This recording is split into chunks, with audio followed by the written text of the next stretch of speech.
ಆಚಿ ಮಸಾಲ. ಎಂತ ಅಡಿಗೆಯ ರುಚಿಯಾಗೋ ರಹಸ್ಯವು 20 ರೂಪಾಯಿ.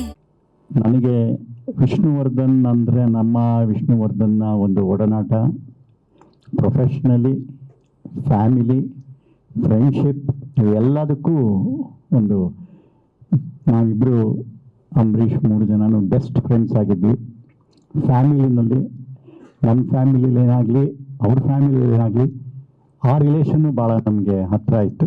Professional relation ಇದ್ದೇ ಇದೆ.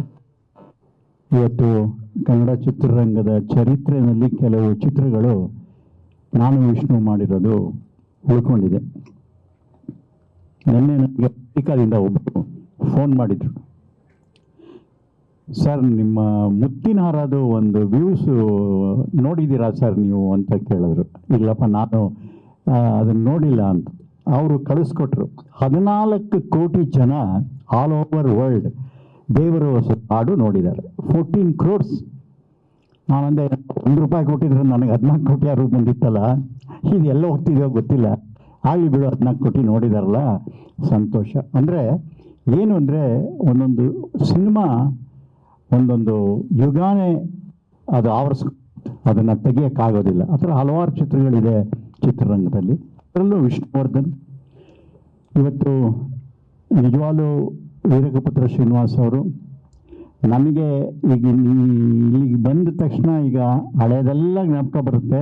ಇನ್ನು 2 ದಿವಸ 3 ದಿವಸ ಬೇಕು ನನಗೆ ಮತ್ತೆ ನಾರ್ಮಲಿಗೆ ಬರೋಕ್ಕೆ. ಯಾಕೆಂದರೆ ಅಷ್ಟೇ ಎಮೋಷ್ನಲಿ ಕಷ್ಟ ಆಗಿಬಿಡುತ್ತೆ. ಯಾಕೆಂದರೆ ಎಲ್ಲ ಒಂಥರ ನಮ್ಮ ಸಿನಿಮಾದಲ್ಲಿ ಫ್ಲ್ಯಾಶ್ ಬ್ಯಾಕ್ ಹೇಳ್ತೀವಲ್ಲ, ಹಾಗೆ ನಾವು ಚಿಕ್ಕಂದಿನಿಂದ ಹೇಗಿದ್ವಿ, ಏನು ಸ್ವಿಚ್ಗಳು ಹೇಗೆ ಮಾಡಿದ್ವಿ, ಎಂತೆಂಥ ಸಮಯಗಳನ್ನ ನಾನು ವಿಷ್ಣು ಅಂಬರೀಷ್ ಕಳೆದಿದ್ದೀವಿ ಎಲ್ಲ.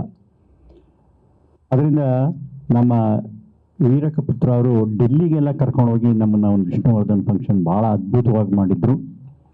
ಈಗಲೂ ಅವರು ಲಾಸ್ಟ್ ಇಯರೇ ಇದು ಆಗಬೇಕಾಗಿತ್ತು. ಲಾಸ್ಟ್ ಇಯರು ಟೈಮ್ ಭಾಳ ಕಮ್ಮಿ ಇತ್ತು. ಆಮೇಲೆ ಸ್ವಲ್ಪ ಚೆನ್ನಾಗಿ ಮಾಡಬೇಕು, ಪ್ಲ್ಯಾನ್ ಮಾಡೋಣ ಅಂಥೇಳಿ ಕೆಲವು ಪ್ರಯತ್ನ ಎಲ್ಲ ಮಾಡಿದ್ವಿ. ಆಮೇಲೆ ಹೆಂಗೂ 75ನೇ ವರ್ಷ ಬರ್ತಾ ಇದೆಯಲ್ಲ, ಒಂದೇ ಸರಿ ಮಾಡಬೇಡ ಅಂಥೇಳಿ ಮುಂದಕ್ಕೆ ಹಾಕ್ಕೊಂಡ್ವಿ. ಇವಾಗ ಹಲವಾರು ಯೋಜನೆಗಳು ಮಾಡಿದ್ದಾರೆ. ಇದು ಬಹಳ ಬಹಳ ಮುಖ್ಯ ಆಗುತ್ತೆ. ಯಾಕೆಂದರೆ ಒಂದು ನಟನಿಗೆ ಸಾವೇ ಇರಲ್ಲ. ಫಿಸಿಕಲಿ ಸತ್ತಿರ್ಬೋದು, ಆದರೆ ಸ್ಕ್ರೀನ್ ಮೇಲೆ ಸಾಯೋಕ್ಕೆ ಆಗಲ್ಲ. ಈ ವಿಲ್ ಬಿ ಎವರ್ ಗ್ರೀನ್. ಯಾಕಂದ್ರೆ 200 ಪಿಕ್ಚರ್ ಮಾಡಿ 1 ಜನ್ರೇಷನ್ ಅಲ್ಲ, 2 ಜನ್ರೇಷನ್ 3 ಜನ್ರೇಷನ್ ನೋಡ್ತಾನೆ ಇರ್ತಾರೆ. ಯಾಕೆಂದರೆ ಅಂಥ ಒಂದು ವ್ಯಕ್ತಿತ್ವ, ಅಂಥ ಒಂದು ನಟ. ಆಮೇಲೆ ಕೆಲವು ವಿಚಾರದಲ್ಲಿ ನಟರು ಸ್ವಾರ್ಥ ಇರ್ತಾರೆ, ಒಪ್ಕೊಳ್ಳಲ್ಲ ಎಲ್ಲ ಪಾತ್ರಗಳನ್ನೂ. ಬಟ್ ವಿಷ್ಣು ಆ ಥರ ಇಲ್ಲ. ಡೈರೆಕ್ಟ್ರು, ಕತೆ, ಅವೆರಡಕ್ಕೆ ಏನು ಹೇಳಿದ್ರು ಸರಿ, ಮಾಡಬೇಕೇನೋ ಮಾಡ್ತೀನಿ, ಆ ಥರ ಒಬ್ಬ ನಟ. ಇವತ್ತು ಭಾಳ ಕಷ್ಟ. ಇವತ್ತು ನಟರನ್ನ ನೋಡೋಕ್ಕೆ ಕಷ್ಟ, ಕತೆ ಕೇಳೋಕ್ಕೆ ಯಾರೂ ರೆಡಿ ಇಲ್ಲ. ಕಾದಂಬರಿಗಳು ಹೇಳಿದ್ರೆ ದೂರ ಹೊಟ್ಟೋಗ್ಬಿಡ್ತಾರೆ.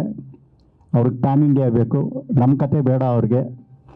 ಬಟ್ ಆದರೆ ವಿಷ್ಣು ಆ ಥರ ಇಲ್ಲ. ನೀವೆಲ್ಲ ಆ ಕೆರಿಯರ್ನಲ್ಲೇ ಪಿಕ್ಚರ್ಗಳು ನೋಡ್ಕೊಂಬನ್ನಿ, ಆ ಥರ ಮಾಡಿದ ಪಿಕ್ಚರ್ಗಳೆಲ್ಲ ಭಾಳ ವಿಭಿನ್ನವಾದ ಪಾತ್ರಗಳನ್ನ ಸೆಲೆಕ್ಟ್ ಮಾಡಿ ಆಮೇಲೆ ಸೈ ಅಂತ ಪ್ರೂವ್ ಮಾಡಿದ್ದಾರೆ. ಅದು ಇಂಪಾರ್ಟೆಂಟು.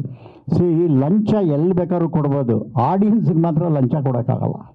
ಏನು ಆಡಿಯನ್ಸ್ಗೆ ಹೋಗ್ಬಿಟ್ಟು ನಾವು ನನ್ನ ಪಿಕ್ಚರ್ ಚೆನ್ನಾಗಿದೆ ಹೇಳು, ನನ್ನ ಪಿಕ್ಚರ್ ಚೆನ್ನಾಗಿದೆ ಅಂತ ಹೇಳೋಕ್ಕಾಗೋದೇ ಇಲ್ಲ. ಆಡಿಯನ್ಸು ಅವರು ನೋಡಿ ಬೇಷ್ ಅಂತ ಒಂದು ಸರಿ ಬೆನ್ನು ತಟ್ಬಿಟ್ಮೇಲೆ ಅದು 100% ಪ್ಯೂರ್ ಗೋಲ್ಡ್. ಅದು ಆ ಥರ ಒಂದು ವಿಷ್ಣುವರ್ಧನ್ ಅವರ ಅಭಿನಯ. ಇವತ್ತಿಗೂ ಎಷ್ಟೋ ಸಬ್ಜೆಕ್ಟ್ಗಳು ಓದ್ತಾ ಇದ್ದರೆ ನನಗೆ ವಿಷ್ಣುವೇ ಮೈಂಡಿಗೆ ಬಂದು ಹೋಗುತ್ತೆ, ಯಾರು ಇಲ್ವಲ್ಲಪ್ಪ ಮಾಡೋದಕ್ಕೆ ಅಂತ. ಈ ಥರದ್ರಲ್ಲಿ ಒಂದು ದೊಡ್ಡ ಸಾಹಸಕ್ಕೆ ಕೈ ಹಾಕಿದ್ದಾರೆ. ನಾನು ಅವ್ರಿಗೆ ಏನು ಹೇಳಿದೆ ಅಂದರೆ, ನೋಡಿ ಸ್ವಲ್ಪ ದುಡ್ಡು ಖರ್ಚು ಕಮ್ಮಿ ಮಾಡಿ ಉಳಿದಿರೋ ಖರ್ಚಲ್ಲಿ ಯಾರಿಗಾರು ಓದಿಸೋದಕ್ಕಾಗಲಿ ಇಲ್ಲ ಒಂದಿಷ್ಟು ಮೆಡಿಕಲ್ ಫೆಸಿಲಿಟೀಸ್ ಆಗಲಿ ಅದನ್ನು ಕೊಡೋದಕ್ಕೆ ಪ್ಲ್ಯಾನ್ ಮಾಡಿ. ಇದು ಇದ್ದೇ ಇದೆ, ಬರ್ತೀವಿ, ಊಟ ಮಾಡ್ತೀವಿ, ಹೊರಟೋಗ್ಬಿಡ್ತೀವಿ.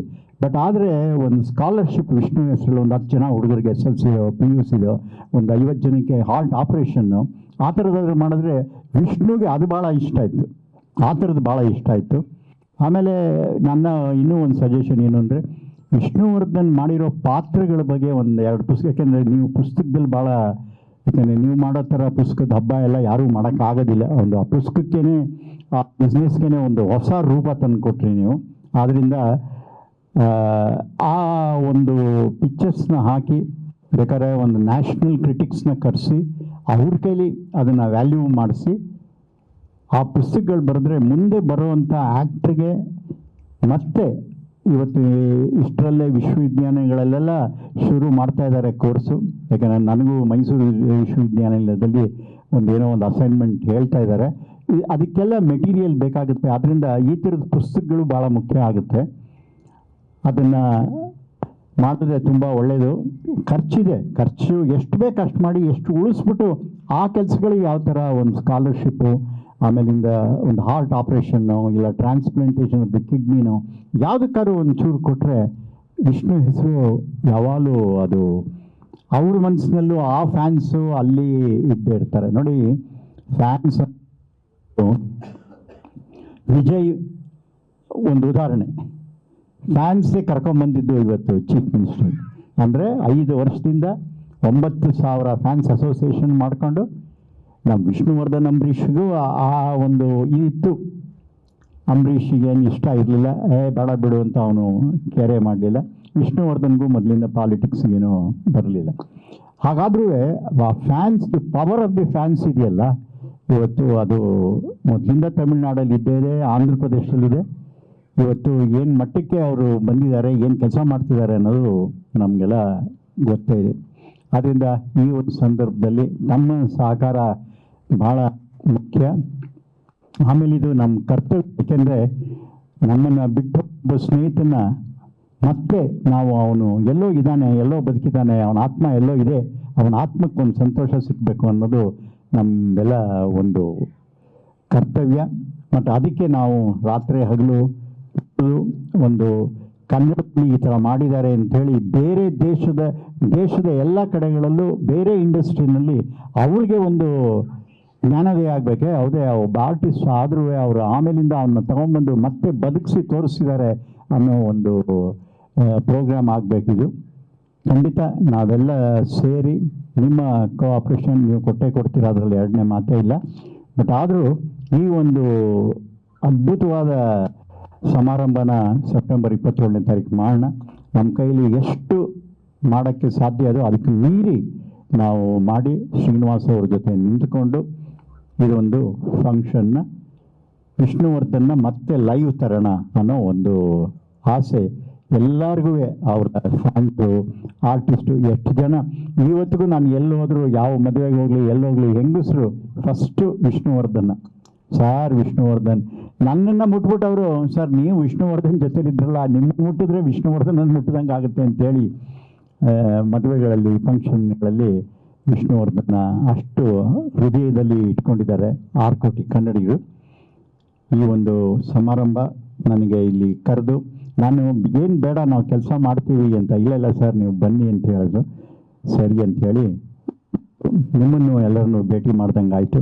ಮತ್ತು ಶ್ರೀನಿವಾಸ್ ಅವ್ರಿಗೆ ಮತ್ತೊಮ್ಮೆ ಧನ್ಯವಾದಗಳು.